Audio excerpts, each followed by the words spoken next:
Welcome back, everybody, to our Adult Forum series on Luke. We're beginning at chapter 15 now with some very, very famous stories.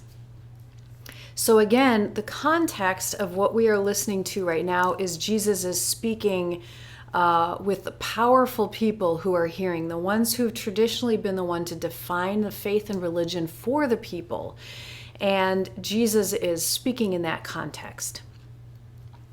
Now all the tax collectors and sinners were coming near to listen to him. And the Pharisees and the scribes were grumbling and saying, "This fellow welcomes sinners and eats with them." Remember, that's a big deal because who you eat with, you're considering it an equal. It is a way bigger deal than maybe even now in terms of who you choose to break bread with. So he told them this parable. Which one of you, having 100 sheep and losing one of them, does not leave the 99 in the wilderness and go after the one that is lost until he finds it? When he's found it, he lays it on his shoulder and rejoices. And when he comes home, he calls together his friends and neighbors, saying to them, "Rejoice with me, for I found my sheep that was lost." Just so I tell you, there will be more joy in heaven over one sinner who repents than over 99 righteous persons who need no repentance. Now, the premise of the story makes no sense, because when Jesus says, "Who wouldn't leave 99 to go find one?" the listeners would be like, "Nobody, Jesus, nobody would do that. That's really weird." So he's already shifting things, not just by saying that God is the one that would look for somebody, but also by saying that God would do something so irrational and bizarre. Like, the economy of God is not about the bottom line and straight up numbers and utilitarianism. Or what woman, having 10 silver coins, if she loses one of them, does not light a lamp, sweep the house, and search carefully until she finds it? When she's found it, she calls together her friends and neighbors, saying, "Rejoice with me, for I found the coin that I lost." Just so I tell you, there is joy in the presence of angels of God over one sinner who repents. Again, in this story, you have a sheep who's not very smart and got himself into trouble, probably. And now you have a coin that's an inanimate object. It didn't lose itself. It got lost. And both of those, I think, are really key into realizing that the culpability of the sinner isn't always with the sinner. We're so big in America on meritocracy that everyone is responsible for ourselves, regardless of the fact that doesn't actually pan out when you look at it. And this is a great example. So a coin is lost. Well, the coin didn't wander off, but it is so valuable. It has inherent value, just like every human being has inherent value. And therefore, the woman is going out of her way to find it. Then Jesus says, "There was a man who had 2 sons. The younger of them said to his father, 'Father, give me the share of the property that will belong to me.'" So that only happens when your father's dead. So the son is saying, "I want my stuff now as if you were dead, so can you just give it to me now and we'll all just pretend you're dead?" It's very, very bizarre and cruel. But he did it. He divided his property between them. A few days later, the younger son gathered all he had and traveled to a distant country where he squandered his property in dissolute living. When he'd spent everything, a severe famine took place throughout the country, and he began to be in need. So he went and hired himself out to one of the citizens of that country, who sent him to the field to feed the pigs. So that's very unkosher, very bad for a Jewish man to find himself in this situation. He would gladly have filled himself with the pods the pig were eating, and no one gave him anything. So the community has really let him down too. But when he came to himself, he said, "How many of my father's hired hands have bread enough and to spare? And here I am dying of hunger. I will get up and go to my father, and I will say to him, 'Father, I've sinned against heaven and before you. I'm no longer worthy to be called your son. Treat me like one of your hired hands.' So he set off and went to his father. But while he was still far off, his father saw him and was filled with compassion. He ran, which is not what a dignified man would do, and put his arms around him and kissed him." The father's already forgiven him at this point. Notice he hasn't said anything yet. The father wasn't standing there waiting, saying, "What do you have to say for yourself, kid?" And then once he said, I'm no longer willing to be your son, he's like, oh, okay, well, now I forgive you. The forgiveness already happened. Think of that in terms of God. That you don't have to come crawling on your hands and knees, repenting and begging and, beating yourself to gain God's attention. Then the son said, Father, I've sinned against heaven and before you. I'm no longer worthy to be called your son. But the father said to his slaves, forget that. Quickly bring out a robe, the best one, put it on him. Put a ring on his finger and sandals on his feet. And get the fatted calf and kill it, and let us eat and celebrate. For the son of mine was dead and is alive again. He was lost and is found, and they began to celebrate.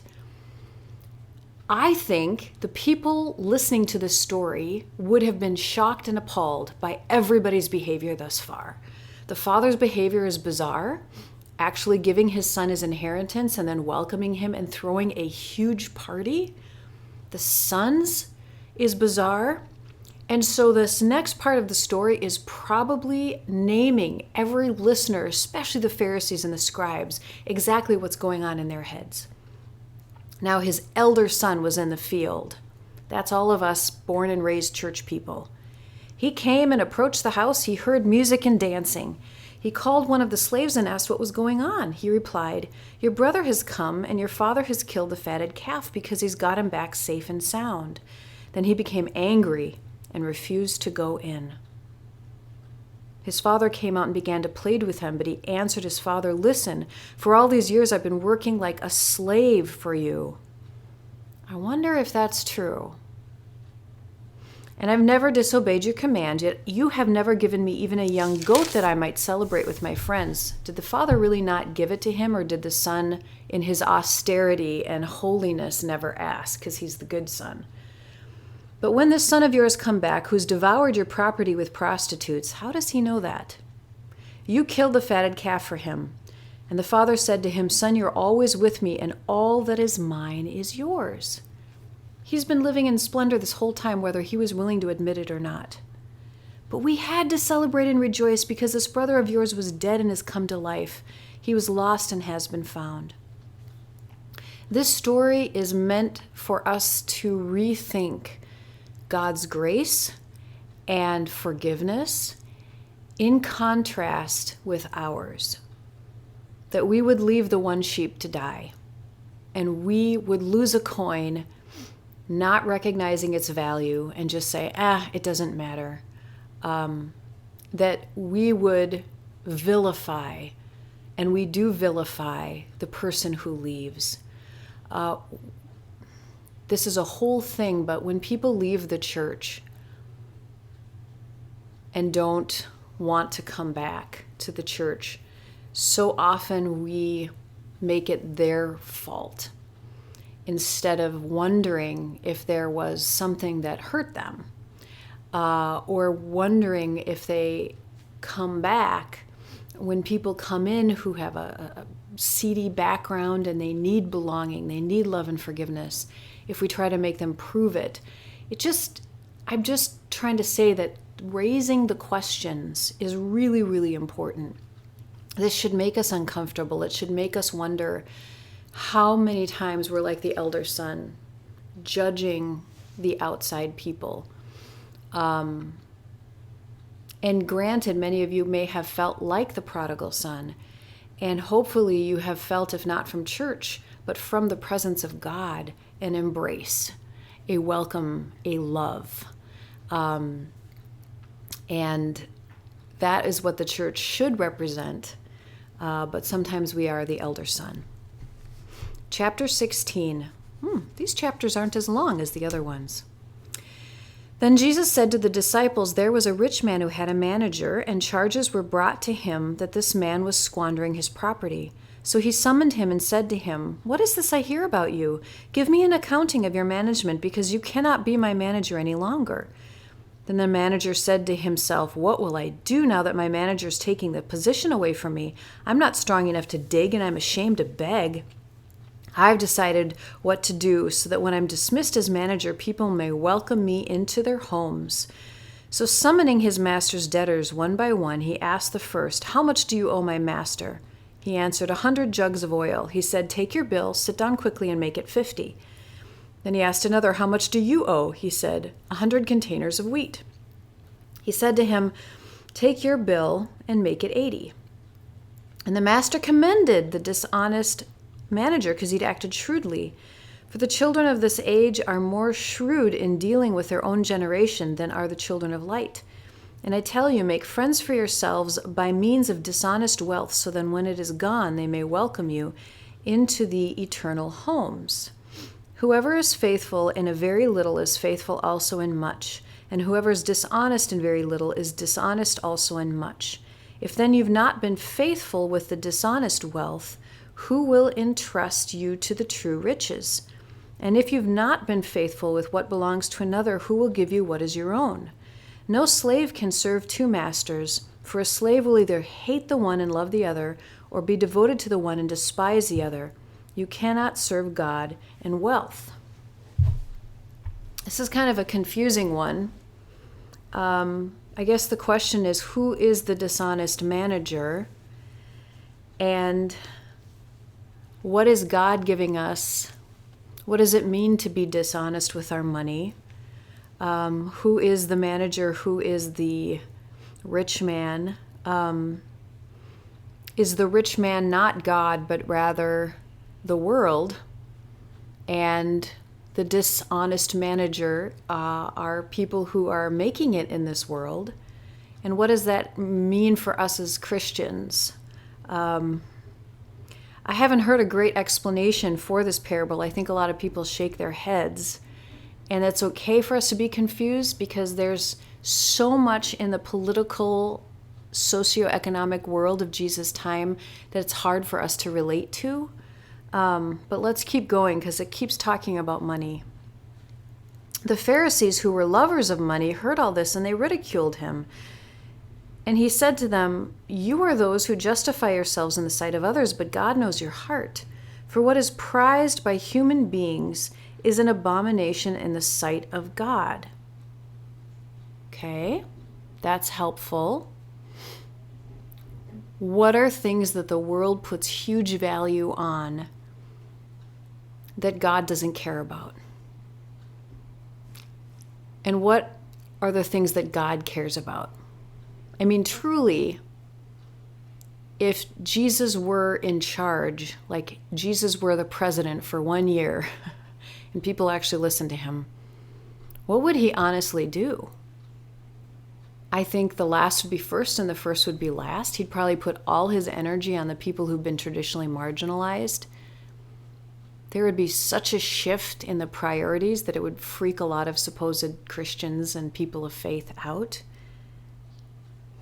I think that's the key here. The law and the prophets were in effect until John came, since the good news of the kingdom is proclaimed and everyone tries to enter it by force.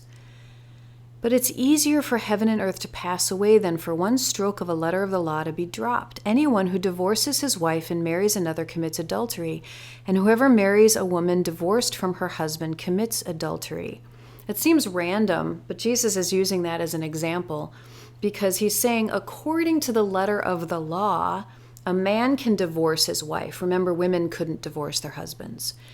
But in the time of Jesus, to divorce a woman basically was to ruin her because she really didn't have a lot of other options. Maybe she could marry another man, but she'd probably be scrambling to try to find who would do that, and she may not be treated well by the person who decided it was okay to marry a divorcee. So this is always about justice. When Jesus brings up laws, it's about liberation, it's about justice. If we haven't gotten that so far, whenever Jesus brings up laws, he's ultimately talking about this power shift. So women were down here and men were down here in terms of marriage. And so Jesus is saying, yeah, you're really good at following the letter of the law. But I want to just point out one law that's super unfair and unjust and freak you out about it, because he's saying that they commit adultery, and they'd be like, well, that breaks one of the 10 commandments. Yeah, think about it. Think about what following the law really is. Which brings us now to a massive shift. This is a cool story, the rich man and Lazarus. There was a rich man who was dressed in purple and fine linen and who feasted sumptuously every day.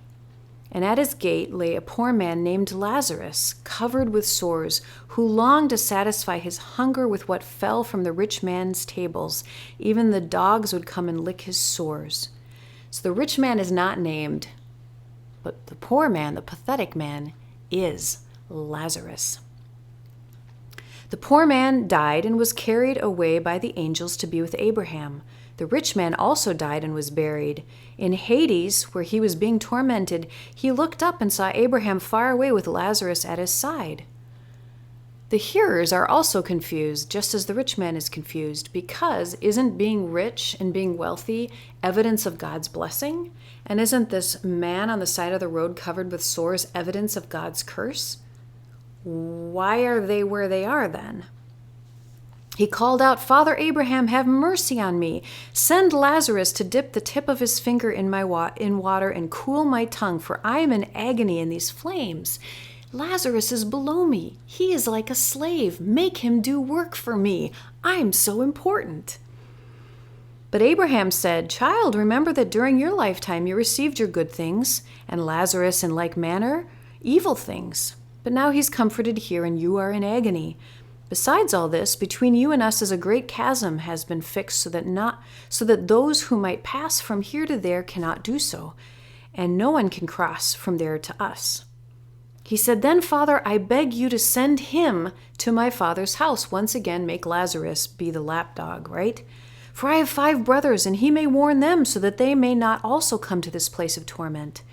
Abraham replied, "Dude, they have Moses and the prophets. They should listen to them." The whole Hebrew scriptures is filled with talk about mercy and justice for the widow and the orphan. What does the Lord require of you? But to do justice, love kindness, and walk humbly with your God. It's there. He said, "No, Father Abraham, but if someone goes to them from the dead, they will repent." He said to them, "If they do not listen to Moses and the prophets, neither will they be convinced, even if someone rises from the dead." If you don't get it, you don't get it. I think that this is intentionally tagged onto what Jesus was talking about before, because he's using the rich man as somebody who thinks he's blessed, who thinks he's in a position of power, but has completely missed the whole point of his faith. Moses and the prophets have been showing what is prized in the sight of God and what is an abomination in the sight of God. It has been very, very upfront. And yet you can miss it. And we can still miss it. So many Christians love to quote harsh Old Testament things that usually condemn other people, that don't ever really look inside their own heart. And very infrequently do people quote Jesus in a manner that challenges them. We like to use Jesus and the religion and the Bible against other people. Very rarely do we actually turn it into ourselves. So, once again, Jesus is trying to shake things up. He's giving us stories that are meant to make us deeply uncomfortable, that are meant to make us reflect. And in this season of Lent, this is a really great thing for us to sit back and be uncomfortable and go, what are the things God prizes?